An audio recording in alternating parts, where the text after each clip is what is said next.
Hello friends, ഇന്ന് നമ്മൾ നോക്കാൻ പോകുന്നത് ഉറക്കം എന്നത് എന്താണ് ഇത്ര ഇമ്പോർട്ടൻറ്റ്, എങ്ങനെയൊക്കെയാണ് ഉറക്കത്തെ ഇമ്പ്രൂവ് ചെയ്യുമെന്നുമാണ്. ഉറക്കം എന്താണ് ഇമ്പോർട്ടൻ്റ് എന്നാൽ അതിന് രണ്ട് കാരണങ്ങളാണ് ഉള്ളത്. ഫസ്റ്റ് വൺ, നമ്മുടെ ബ്രെയിൻ ഒരു ദിവസം നടക്കുന്ന കാര്യങ്ങളും കേൾക്കുന്ന കാര്യങ്ങളും ഒക്കെ തന്നെ സ്റ്റോർ ചെയ്ത് വെക്കും. ഇതിൽ നിന്നും നമുക്ക് ആവശ്യമില്ലാത്ത കാര്യങ്ങളൊക്കെ തന്നെ റിമൂവ് ചെയ്യുന്നത് നമ്മൾ ഉറങ്ങുമ്പോഴാണ്. അൽഷിമേഴ്സ് എന്ന രോഗത്തിന് കാരണമാവുന്ന ബീറ്റ അമിലോയ്ഡ് എന്ന പ്രോട്ടീനൊക്കെ തന്നെ നമ്മൾ ഉറങ്ങുമ്പോൾ നമ്മുടെ ബ്രെയിൻ റിമൂവ് ചെയ്യുന്നുണ്ട്. അതുകൊണ്ട് തന്നെ ഉറക്കം എന്നത് വളരെ ഇമ്പോർട്ടൻ്റ് ആണ്. ഉറക്കത്തെ ഇമ്പ്രൂവ് ചെയ്യാനുള്ള ഫസ്റ്റ് ടിപ്പ് എന്താണെന്നാൽ എംബേഴ്സ് മോർണിംഗ് ലൈറ്റ്. ഡോക്ടേഴ്സ് പറയുന്നത് മോർണിംഗ് സൺലൈറ്റിനും സർക്കേഡിയൻ ഋതത്തിനും തമ്മിലൊരു ബന്ധമുണ്ടെന്നാണ്. സർക്കേഡിയൻ ഋതം എന്താണെന്നാൽ നമ്മുടെ ശരീരത്തിലുള്ള ഒരു ബയോളജിക്കൽ ക്ലോക്കാണ്. ഈ ബയോളജിക്കൽ ക്ലോക്ക് എന്താണെന്നാൽ നിങ്ങൾ എത്ര മണിക്ക് എഴുന്നേൽക്കും, എത്ര മണിക്ക് ഉറങ്ങും, എത്ര മണിക്ക് ഭക്ഷണം കഴിക്കും, ഇങ്ങനെയുള്ളതൊക്കെ ക്രമീകരിക്കുന്നതാണ്. സോ നിങ്ങൾ രാവിലെ കറക്റ്റ് സമയം എഴുന്നേൽക്കുന്നതിനും രാത്രി കറക്റ്റായി ഉറങ്ങുന്നതിനും ഈ ബയോളജിക്കൽ ക്ലോക്ക് നന്നായി സെറ്റ് ആക്കണമെന്ന് ഡോക്ടേഴ്സ് പറയുന്നുണ്ട്. അതിനുവേണ്ടി ചെയ്യേണ്ടത് ഒരു 20 മിനിറ്റെങ്കിലും മോർണിംഗ് സൂര്യപ്രകാശം കൊള്ളണമെന്നാണ്. ഇതുകൊണ്ട് നിങ്ങൾക്ക് കറക്റ്റ് സമയത്ത് ഉറങ്ങാനും ഉണരാനും പറ്റും. അതിനാൽ എങ്ങനെയെങ്കിലും മോർണിംഗ് സൂര്യപ്രകാശം ഒരു 20 മിനിറ്റെങ്കിലും കൊള്ളുക. സെക്കൻഡ് ടിപ്പ് എന്താണെന്നാൽ enjoy your caffeine before noon. Doctors പറയുന്നത് എന്താണെന്നാൽ നിങ്ങൾ നൂണിന് മുമ്പ് നിങ്ങളുടെ ലാസ്റ്റ് കപ്പ് ഓഫ് കോഫി കുടിച്ചിരിക്കണമെന്നാണ്. അതിനൊരു കാരണമുണ്ട്. രാവിലെ മുതൽ വൈകുന്നേരം വരെ നമ്മുടെ ശരീരത്തിൽ അഡോണിസൺ എന്നൊരു കെമിക്കൽ നിർമ്മിച്ചുകൊണ്ടിരിക്കും. രാത്രിയാകുമ്പോഴേക്കും ഓവറാകും ഇത്. ഈ അഡോണിസൺ ആണ് നമ്മുടെ ബോഡിയോട് ഉറങ്ങാൻ ടൈമായെന്ന് പറയുന്നത്, അതായത് ഒരു സിഗ്നൽ പോലെ. എന്നാൽ ഈ കോഫി കുടിക്കുന്നതുകൊണ്ട് ഈ അഡോണിസൺ എന്ന കെമിക്കലിനെ കോഫി മുഴുവനായും തന്നെ ബ്ലോക്ക് ആക്കും. അതിനാൽ ഈ അഡോണിസന് നമ്മുടെ ബോഡീൻ്റെ അടുത്ത് ഉറങ്ങാൻ ടൈമായെന്ന് പറയാൻ പറ്റുകയില്ല. സോ നിങ്ങളുടെ ലാസ്റ്റ് കപ്പ് ഓഫ് കോഫി ഉച്ചയ്ക്ക് മുമ്പ് കഴിക്കാൻ നോക്കണം. ഉച്ചയ്ക്ക് ശേഷം കഴിച്ചാൽ ഈ അഡോണിസൺ എന്ന കെമിക്കലിനെ ഇത് എഫക്റ്റ് ആകും. ഇത് നിങ്ങളുടെ ഉറക്കക്കുറവിനും കാരണമാകും.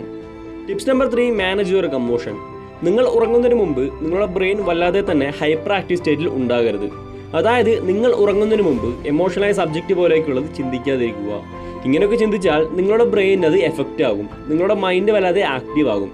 ഇതിനാൽ നിങ്ങൾക്ക് നല്ല ഉറക്കം കിട്ടാതിരിക്കാൻ കാരണമാകും. മറ്റൊന്ന്, നിങ്ങളുടെ വർക്ക് റിലേറ്റഡ് ആയ ഇമെയിലൊന്നും തന്നെ ചെക്ക് ചെയ്തിരിക്കുക.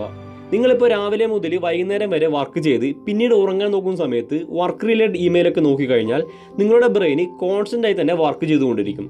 ഇത് കാരണം നിങ്ങൾക്ക് നന്നായിട്ട് ഉറങ്ങാൻ പറ്റുകയില്ല.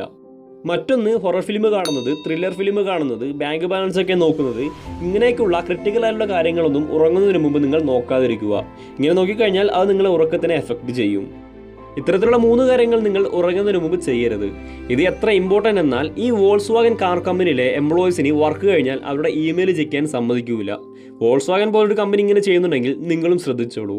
Tips number 4, create an environment of darkness. ആദ്യം തന്നെ നിങ്ങളുടെ ബെഡ്റൂം നല്ലതുപോലെ ഡാർക്ക് ആയിരിക്കണം. കാരണം രാത്രി സമയങ്ങളിൽ ഈ മെലാറ്റോണിൻ ഹോർമോൺ നന്നായി പ്രൊഡ്യൂസ് ആകും.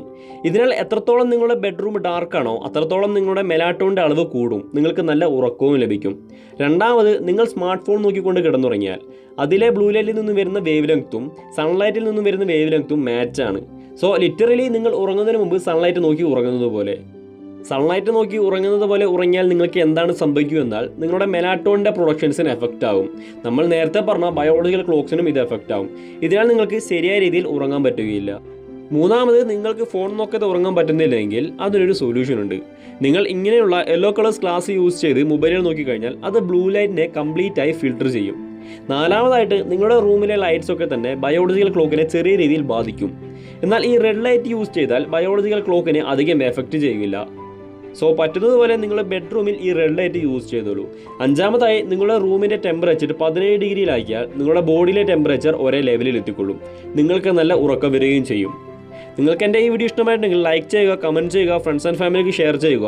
അതുപോലെ തന്നെ നിങ്ങളുടെ ചാനൽ സബ്സ്ക്രൈബ് ചെയ്യില്ലെങ്കിൽ സബ്സ്ക്രൈബ് ചെയ്യുക. ബെല്ലൈക്കൻ എനേബിൾ ചെയ്യുകയാണെങ്കിൽ എൻ്റെ ചാനൽ ന്യൂ അപ്ഡേറ്റ്സ് നിങ്ങൾക്ക് നോട്ടിഫിക്കേഷനായി വരുന്നതായിരിക്കും.